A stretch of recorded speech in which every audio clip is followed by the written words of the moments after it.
C'est l'association Ablodé des médecins endocrinologues qui a donné la communication sur l'intérêt qu'il y a à parler de cette maladie, désormais un problème de santé publique. Les spécialistes définissent le diabète comme une augmentation permanente du taux de sucre dans le sang. Cette complication, pour pouvoir un peu schématiser comment est-ce que cette complication s'installe, on va prendre, pour ceux qui aiment faire la cuisine ou les hommes qui ont des femmes ici ou des sœurs qui s'intéressent à la cuisine, si vous mettez du sucre au feu, ça devient du caramel. Oui. Le caramel, nous savons tous que c'est un aspect visqueux qui colle à la paroi des casseroles et c'est très difficile à nettoyer. Donc à long terme, le taux de sucre qui est dans notre sang se transforme en caramel dans nos vaisseaux. Wow. Et ces vaisseaux seront bouchés parce qu'il y a déjà ce liquide visqueux qui prend de la place dans on va dire, un contenant qui est déjà très petit de calibre.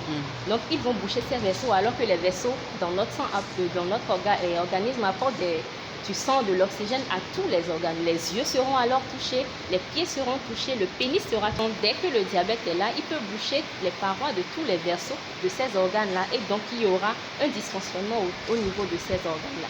Le diabète est aujourd'hui classé parmi les maladies dites chroniques. En parler devient donc nécessaire pour faciliter l'accès à l'information et le dépistage précoce. On en parle parce qu'en 2019, 425 millions de personnes dans le monde vivaient avec cette maladie.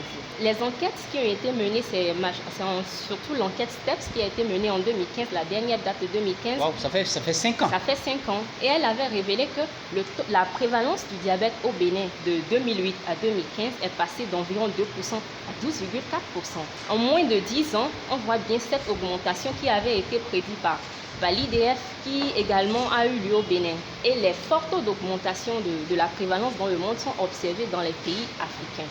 Donc voilà pourquoi nous en parlons, parce que c'est une maladie encore chronique, silencieuse, on le répète, pour laquelle on observe une augmentation très fracassante, on va dire.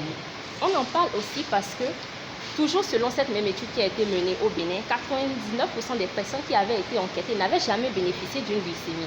Ils n'avaient jamais réalisé une glycémie, n'étaient pas vraiment au courant de la maladie. Les spécialistes ont insisté sur la prévention et le dépistage comme moyen efficace de lutte contre le diabète.